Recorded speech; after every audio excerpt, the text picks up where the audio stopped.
Viva! Bem-vindo ao podcast do Banco de Portugal. O meu nome é Maria João Gago e hoje vamos conversar sobre o relatório dos sistemas de pagamentos que acaba de ser divulgado.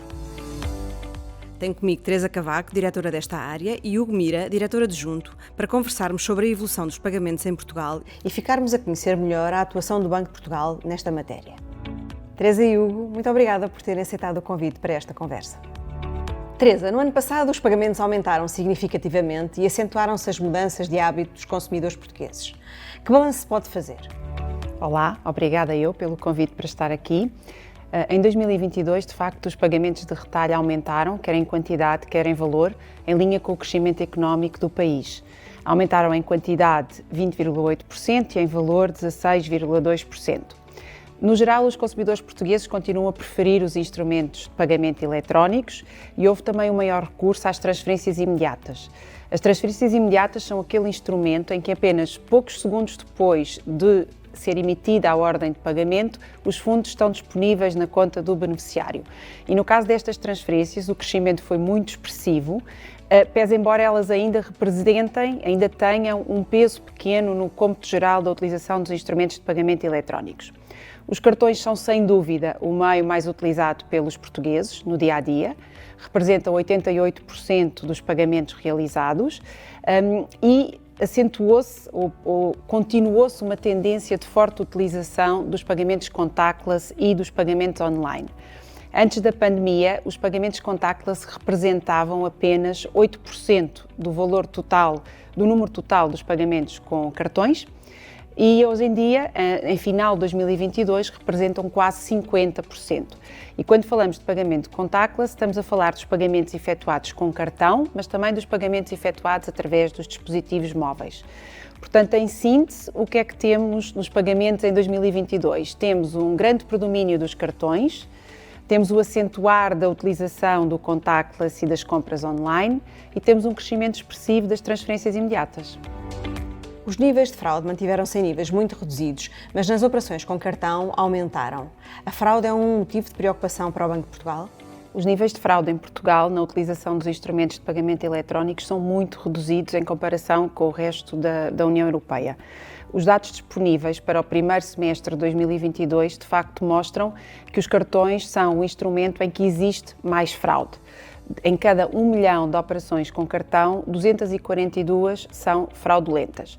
Mas como o valor médio da utilização do cartão é baixo, também o valor médio das operações fraudulentas é baixo e ronda os 45 euros. Depois, o segundo instrumento de pagamento eletrónico em que temos mais fraude são as transferências a crédito. E no caso das transferências, nós temos por cada 1 milhão de transferências, 5 operações fraudulentas. E por último, temos os débitos diretos, em que por cada 1 milhão de operações nós temos apenas um débito direto fraudulento. O que aconteceu também em 2022 foi uma tipologia de fraude diferente. Aumentaram as fraudes cometidas por recurso à utilização de mecanismos de engenharia social, aquilo que comumente se designa de phishing, ou seja, os infratores conseguiram capturar os elementos de segurança e de autenticação forte dos clientes e iniciar e validar transações de pagamento em seu nome. Por isso, a mensagem que nós aproveitamos sempre para passar quando falamos de fraude é relativa aos cuidados que os utilizadores devem ter para evitar a fraude nos pagamentos. E esses cuidados passam por repetir a mensagem de que não se devem partilhar as credenciais de segurança nem os elementos de informação, sobretudo quando somos confrontados com mensagens, com telefonemas suspeitos, de origem suspeita e que não conhecemos. Todo o cuidado é pouco. Exatamente. Hugo, na defesa da igualdade no acesso aos pagamentos, o Banco de Portugal analisou situações de discriminação de IVA. O que é que está em causa e como é que o supervisor atua? Olá e obrigado pelo convite. Antes de entrarmos mais em detalhe, é importante percebermos o que é a discriminação de IVA. O IBAN, como nós sabemos, é o identificador da nossa conta. Ele começou a ser mais usado quando fizemos a migração para a área única de pagamentos em euro e que veio substituir um pouco o antigo NIB que nós usávamos quando queríamos fazer transferências. A legislação europeia vem dar ao utilizador a possibilidade de, quando está a realizar transferências ou débitos diretos, utilizar uma conta e um IBAN em qualquer estado, um dos Estados-membros. Portanto, o que é que isto significa? Significa que, na prática, não podem haver restrições, quer das empresas, quer dos prestadores de serviços de pagamento, quer da administração pública, a que os utilizadores possam indicar IBANs de outros países para pagarem os seus débitos diretos ou para receberem as suas transferências.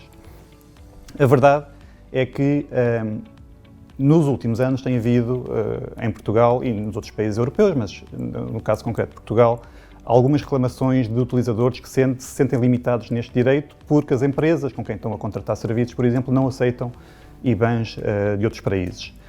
E acabam por fazer esta reclamação ao Banco de Portugal e nós iniciamos os trabalhos de tentar perceber o que é que está a acontecer. E contactamos as instituições, as empresas, designadamente, fazemos as nossas diligências para que, interagindo com elas, lhes transmitimos o enquadramento legal e para que elas possam adaptar os seus sistemas para resolver a situação e permitir aos utilizadores esta possibilidade de indicarem IBANs de outros países.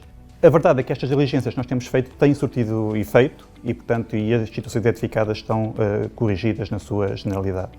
Só deixar uma nota final que este tema da discriminação de IBAN é um tema crítico para a verdadeira área única de pagamentos em euro e, portanto, a Comissão Europeia tem sido muito ativa e muito vocal neste tema, interagindo com os Estados-membros para que se consiga generalizar a utilização dos IBANs e reduzir as situações de discriminação de IBAN. O relatório dos sistemas de pagamentos faz uma análise sobre o impacto da guerra na Ucrânia nos pagamentos em Portugal. Que efeitos é que foram detectados? Com a invasão da Ucrânia pela Federação Russa, a verdade é que os refugiados ucranianos procuraram outras zonas para se estabelecer e Portugal foi um desses destinos. E o que é que isto resultou ao nível dos pagamentos? Passámos a ter muito mais operações feitas com cartões ucranianos em Portugal do que tínhamos nos anos anteriores. Isto foi particularmente notório a partir de março de 2022, em que, a partir desse período, a taxa de crescimento multiplicou-se por 10 face àquilo que se verificava nos anos anteriores. Este aumento de operações com cartões ucranianos em Portugal não foi só um aumento quantitativo, mas foi também uma transformação da forma como os pagamentos foram feitos em Portugal.